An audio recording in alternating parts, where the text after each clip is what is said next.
तो दोस्तों, जिस तरीके से इंडिया और मालदीव के बीच कंट्रोवर्सी खड़ी हो गई है, अब इसको लेकर कई सारे इंडियन कलाकारों ने भी दिल पर पत्थर रखकर इंडिया को समर्थन किया है। हालांकि ये समर्थन कब तक रहेगा, ये भी एक सोचने वाली बात है। अब देखा जाए तो ज्यादातर इंडियन कलाकार देश के प्रधानमंत्री नरेंद्र मोदी जी के समर्थन में आए हैं और साथ ही नरेंद्र मोदी जी मालदीव के विकल्प में लक्षद्वीप को प्रमोट किया है। इसमें कोई शक नहीं कि मालदीव बहुत खूबसूरत है और साथ ही हमारे देश के लक्षद्वीप भी बहुत खूबसूरत है, लेकिन दोनों के बीच जिस तरीके से कंपैरिजन चल रहा है, खास करके इस मौके पर, ये कहीं से लेकर कहीं तक सही नहीं है। पहली बात तो आपको बता दें कि दरअसल इस कंट्रोवर्सी की वजह यह है कि जिस तरीके से हमारे देश में कई सारे अलग अलग पॉलिटिकल पार्टी है, बिल्कुल उसी तरीके से मालदीव में भी कई अलग अलग पॉलिटिकल पार्टी है। मालदीवियन डेमोक्रेट पार्टी जो कि इंडिया को समर्थन करती है, वही प्रोग्रेसिव पार्टी ऑफ मालदीव जो कि चाइना को समर्थन करती है। और इस समय जो मालदीव की वर्तमान सरकार है वो चाइना के ज्यादा ही करीब है, ऐसा बताया जाता है, जिसके चलते जो है ये कंट्रोवर्सी शुरू हुई है। इसमें कोई खराब बात नहीं है कि हम अपने देश को समर्थन करते हैं, लेकिन हमें दूसरे देश के प्रति रेसिस्ट कमेंट करने से बचना चाहिए। और ये बात अलग है कि वहाँ के कई सारे नेताओं ने हमारे इंडिया के खिलाफ भी कई सारे रेसिस्ट कमेंट किया है और अभी तक ये जारी है।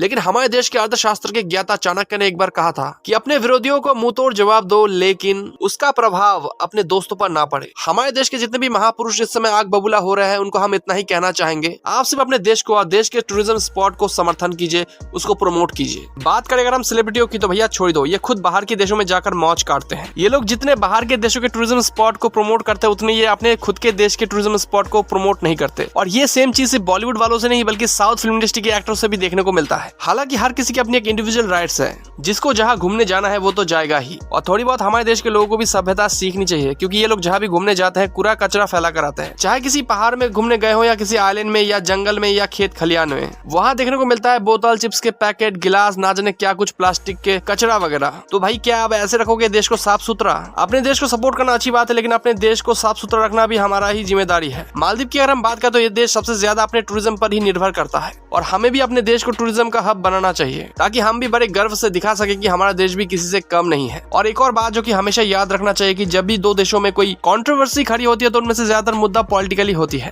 और अच्छे बुरे लोग हर देश में पाए जाते हैं। और ये हम पर भी निर्भर करता है कि हम किस चीज पर ज्यादा ध्यान देते हैं। वैसे इस वीडियो को लेकर आपकी क्या राय है, अपनी राय कमेंट सेक्शन में जरूर बताएं। चैनल को सब्सक्राइब कीजिए। धन्यवाद।